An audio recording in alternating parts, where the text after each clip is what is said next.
তো সম্প্রতি আজকের ভিডিওটি একটি ছোট্ট টেবিল ফ্যানের মোটর। তো এই টেবিল ফ্যানের মোটর যদি টেবিল ফ্যান ভেঙে যায়, সেই টেবিল ফ্যানের মোটর পাওয়া যায়। তো এই টেবিল ফ্যানের মোটর যদি পাওয়া গেলে আমরা এই টেবিল ফ্যানটি ডাইরেক্ট কীভাবে চালাবো, তো এটা আজকে দেখাবো। তো এই টেবিল ফ্যানের মোটরের সচরাচর 4টি তার দেখা যায়।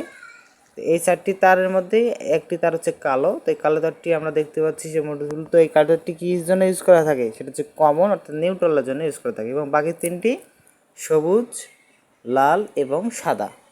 তো এই 3টির মধ্যে যে কোনো একটিতে যে হাই স্পিড ঘোরে, তো এই 3টি কিসের? হাই স্পিড লো, তাই না? তো হাই, মিডিয়াম, লো এটা স্পিড বা ঘূর্ণন নির্দেশ করে, যে কম, বেশি অথবা মিডিয়াম। তাহলে এই 3টির মধ্যে যে একটি তার রে স্পিড আমার বেশি থাকবে, সে তারটি রেখে আমি বাকি 2টি তার কাট করে দেবো। কিন্তু মূলত কথা হচ্ছে এই 3টি একবারে শর্ট করে দেওয়া যাবে না। 3টি তার শর্ট করে একটা লাইভ তার আউটপুট করা যাবে না। মূলত একটি রাখবো যেটাতে হাই স্পিড হয়। ক্লিয়ার? তো সেটি রেখে আমি বাকি যে 2টি আছে ওই 2টি কাট করে দেবো।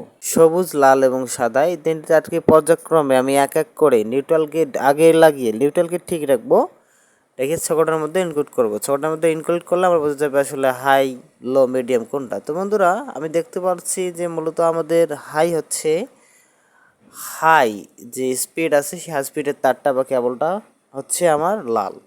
তো আমি একটু সকেটের মধ্যে দেখাচ্ছি। তো সকেটের মধ্যে দেখালে আসলে বুঝতে পারবেন। তো দেখেন 2টা তার কিন্তু আউটপুটে বাইরে রাখছি, আর 2টা কিন্তু রিকর্ড করছি সকেটের মধ্যে। তার মানে হচ্ছে এটাই আমার হাই